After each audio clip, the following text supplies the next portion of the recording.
Good evening, I'm Doug Van Zandt, and this is an excerpt from the Correctional Association's report on Southport solitary confinement. I have a long history of mental health needs. I repeatedly have received mental health treatment since I was a young child.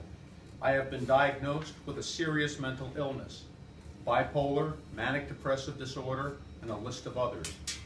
I had countless hospitalizations and one long-term residential treatment stay prior to my being incarcerated.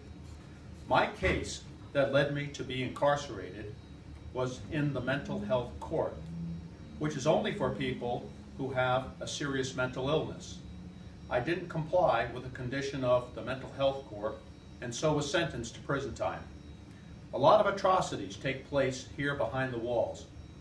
I was first in a medium security prison. They found unauthorized medications in my cell and they punished me with 2 months in solitary confinement. I was assaulted while being called the N-word and a slew of other epithets. I had swelling to the head from the beating, but I was then denied medical treatment. While I was in the box, I hung myself and an officer cut me down.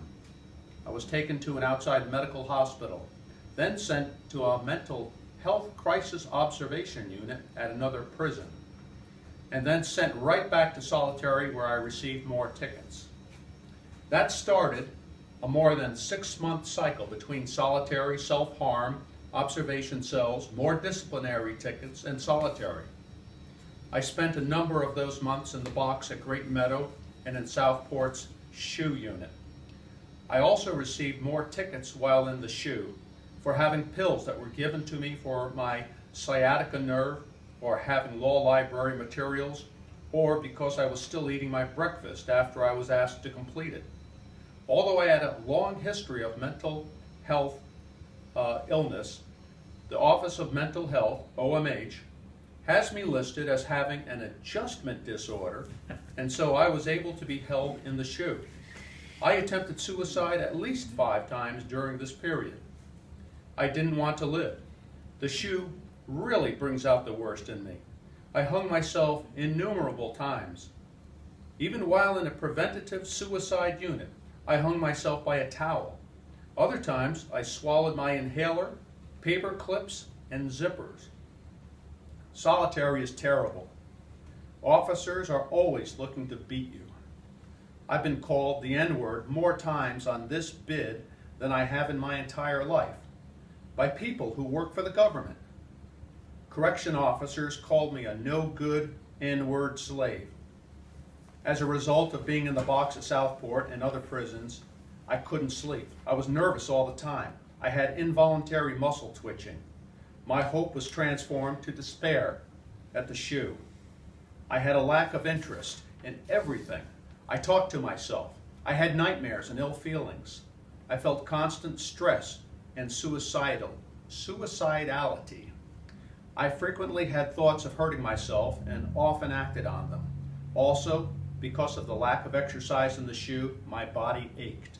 I suffered from severe headaches and had spine pain. I had trouble coping with activities of daily living. I often felt restlessness, distraught, and isolated. I am a political activist, and I believe no injustices should be overlooked.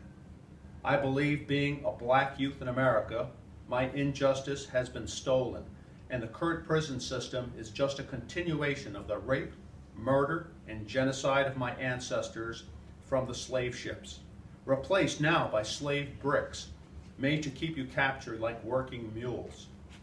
I believe in true freedom, justice, and equality to all the human families of the planet Earth. I'm Doug Van Zandt, cake organizer and father of a son who hung himself in solitary confinement as a severe mentally ill inmate. Thank you.